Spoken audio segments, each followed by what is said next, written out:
నమస్తే and welcome to hit TV. మాజీ మంత్రి ఒంగోలు ఎమ్మెల్యే బాలినేని శ్రీనివాసరెడ్డి రాజకీయంగా క్రాస్ రోడ్స్ లో నిలబడ్డారు. వైసీపీ అధిష్టానం ఎంత చెప్పినా వినకుండా మొండిపట్టు పట్టి ఆ పార్టీతో తెగతెంపులు చేసుకోవడానికి సిద్ధమయ్యారు. తనకు ఒంగోలు అసెంబ్లీ మాగుంట శ్రీనివాసరెడ్డికి ఒంగోలు ఎంపీ సీటు కావాలని బాలినేని పట్టుబట్టాడు. ఇక అందుకు జగన్ ససేమిరా అనడంతో ప్రత్యామ్నాయంగా తన కుమారుడు ప్రణీత్ రెడ్డి పేరును ఎంపీ అభ్యర్థిగా తెరపైకి తెచ్చారు.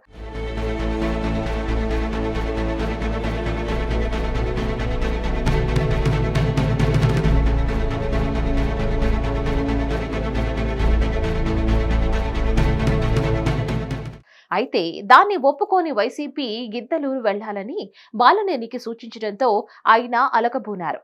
వైసీపీలో మీ ప్రాధాన్యం ఏమీ తగ్గదని సజ్జన రామకృష్ణారెడ్డి వచ్చి నచ్చ చెప్పినా బాలినేని వినలేదు. తనకు తన కుమారుడికి ఒంగోలులో సీట్లు కావాలనే డిమాండ్ను పదే పదే వినిపించారు. ఒంగోలు ఎంపీ సీటును చంద్రగిరి ఎమ్మెల్యే చెవిరెడ్డి భాస్కర్ రెడ్డికి ఇవ్వాలని అధిష్టానం నిర్ణయించిందని సజ్జల చెప్పడంతో ఇక తనకు వైసీపీకి బంధం తెగిపోయినట్లేనని బాలినేని నిశ్చయించుకున్నారు.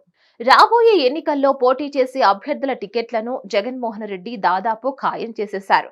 ఎంతకాలం కసరత్తు చేసినా ఒక నియోజకవర్గం మాత్రం కొరుకుడు పడట్లేదు. ఆ నియోజకవర్గమే ఒంగోలు పార్లమెంటు నియోజకవర్గం. ప్రకాశం జిల్లాలో మొదటి నుంచి ఒంగోలు ఎమ్మెల్యే బాలినేని శ్రీనివాసరెడ్డి హవా బాగానే నడుస్తోంది. ఈయన జగన్ కు దగ్గర బంధువు కూడా కావడంతో జిల్లాలో దాదాపు తిరుగు లేకుండా ఉంది.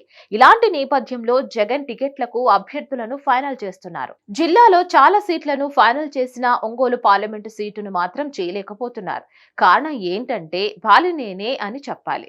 విషయం ఏంటి అంటే ఎంపీ మాగుంట శ్రీనివాసరెడ్డికే టికెట్ కేటాయించాలని బాలినేని పట్టుబట్టారు. మాగుంటకు టికెట్ ఇవ్వకూడదని జగన్ డిసైడ్ అయ్యారు.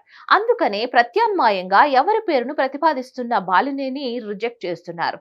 ఇదే సమయంలో మాగుంటకు టికెట్ కోసం బాలినేని ఎంత పట్టుబడుతున్నా జగన్ నో అంటున్నారు. ఒంగోలు ఎంపీ టికెట్ మీదే ఒంగోలు అసెంబ్లీ టికెట్ ఆధారపడింది.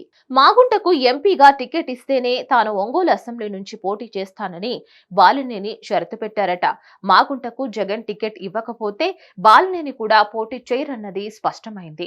ఒంగోలు ఎంపీ, ఎమ్మెల్యే టికెట్ల మీదే మిగిలిన నియోజకవర్గాల్లో పార్టీ గెలుపు ఆధారపడుతుంది. ఇక దాంతో ఏమి చేయాలో అర్థం కాక జగన్, బాలినేని ఇద్దరు సతమతమవుతున్నారు. మిగిలిన నియోజకవర్గాలలో టికెట్లను ఫైనల్ చేయగలుగుతున్న జగన్ ఒంగోలు ఎంపీ టికెట్ ను మాత్రం ఫైనల్ చేయలేక అవస్థలు పడుతున్నారు. ఇక మాగుంట, బాలినేని ఇద్దరికి టికెట్లు ఇవ్వకపోతే పార్టీకి జరగబోయే డ్యామేజీ గురించి జగన్ లెక్కలు వేస్తున్నట్లు తెలుస్తోంది. నిజానికి బాలినేని వ్యవహార శైలితో జగన్ తో పాటు చాలా మంది నేతలు బాగా విసిగిపోయున్నారు. అయితే ఒంగోలు అసెంబ్లీ నియోజకవర్గంలో బాలినేనికి ఉన్న పట్టు, దగ్గరి బంధం అన్న కారణాలతోనే బాలినేని ఎంత కంపు చేసినా జగన్ భరిస్తున్నారు. మరి చివరకు ఏమవుతుందో చూడాలి. మరి మీరేమనుకుంటున్నారు? కామెంట్ లో మాకు తప్పకుండా తెలియచేయండి. ఈ వీడియో కనుక మీకు నచ్చినట్లయితే like, share and subscribe to hit TV.